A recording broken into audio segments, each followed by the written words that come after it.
This sounds worse than the So, Watergate scandal. well, it is. So, I mean, you have the secret services, you have the money, the government themselves love this system because it allows them to snoop on the people, and you have the most powerful industry on the planet. So you can see why people are resisting cutting down the power and cutting down what they're doing. And it's probably worth, we know 3% of populations always become seriously ill from microbes. It may be worth the money and the advantages to the government to lose 3% of the populations for the benefits that they are going to get. 3% of the population of the UK must be quite a large number. Well, it's about 1.8 million. So 1.8 million people will be sacrificed so that they can snoop on everyone and take control of... And taking the money, I mean a colossal amount of money. If you think just the population of the UK, 60 million people, and we know we have 60 million cell phones.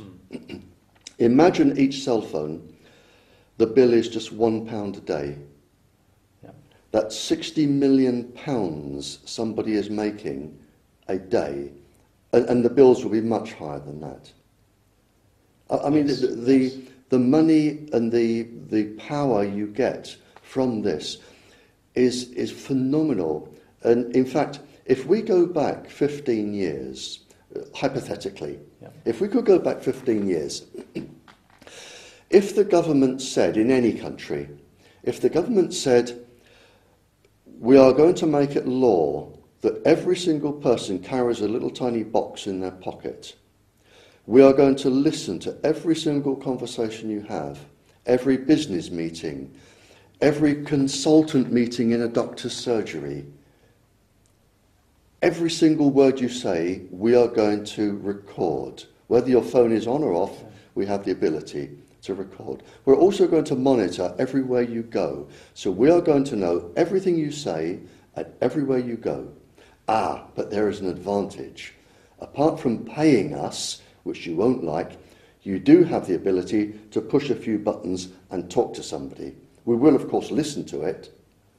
There would have been riots in the streets to say, we are not having this. But the marketing was so clever that it's gone out and people are paying them to do this. I mean, you must admire them, you know, for the cleverness that it's gone out, but this is the problem. And of course they're addictive. Chemically addictive? Do they cause the release of hormones in the body? They are electrically... The average person works on the lowest level of energy. And if there is a telephone box half a mile down the road and you have a cell phone in your pocket, the average person will pull out the cell phone and say, well, this one won't hurt me, dong, dong, dong, dong, hello, Mr. Smith, rather than walk down the road. Yeah. So there is that. You become more lazy. The other addiction is that there are numerous experiments. I have pages upon pages of experiments where the microwaves going into the brain, they accelerate and, if you like, increase the natural rhythms of the brain. It's called entrainment. They actually accelerate the brain and excite the brain. And we know that a child that uses a cell phone for just 2 minutes, the brain is accelerated and not back to normal for 2 hours, around 2 hours afterwards. And that's just for 2 minutes. Now you imagine a child in a playground at a school that spends 20 minutes on the cell phone. The brain is not going to be in a learning state for the rest of that period of the day in the classes. The child is probably going to be hyperactive, misbehave. And a general pain. And a general pain, yep. And is that something you can see on EEG? Oh, Would yes. you be able to see a change in the brain Yeah, waves? it is guaranteed.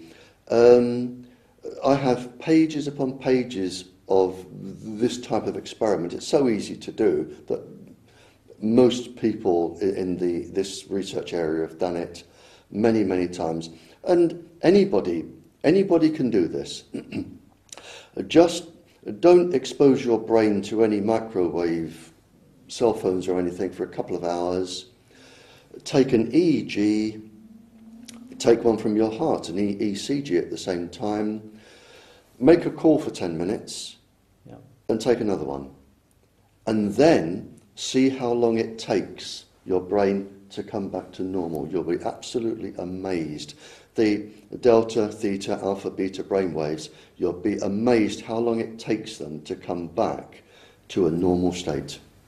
Oh, this technology is truly frightening. Really frightening. Well, this is why it's microwave weapons were introduced from the 1950s, 60s, 70s to the present day. And this is another level of proof. They are so effective, if you're not in a hurry to get rid of somebody, they are so effective as a stealth weapon to beam somebody, and this has been done many times, and it's recorded. You can beam people you don't like as a government to give them cancer, breast cancers, neurological illnesses. You can choose what you want them to get. You can choose? Oh, you can choose. You can choose which pulse frequency you want to affect the brain with. You can choose the level of microwave irradiation and the speed that you want them to become ill. Yeah. It really is a perfect stealth weapon, and all you need to do is rent a house opposite someone you want to get rid of, or a group of people you want to get rid of, and just beam them. The most famous case during the Cold War was the Moscow embassy siege, where in Moscow they beamed the entire American embassy and gave them cancer. Did they cause cancers in all the staff, or in a lot of the staff? Or? Most of the staff, most of the children got leukemia, the women developed breast cancer, the gentlemen developed cancers.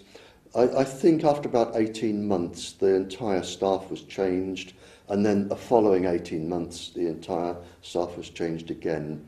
And by that time people realised what was going on, and they found that they were being irradiated by microwaves. And rather than say, oh, isn't this disgusting, what have we sunk to, they thought, isn't this wonderful, let's develop this for ourselves. And governments today are still perfecting microwave warfare. Still to this day they're working on the weaponry? Still to this day, 2010, they are still perfecting the pulse frequencies. It's got very, very sophisticated.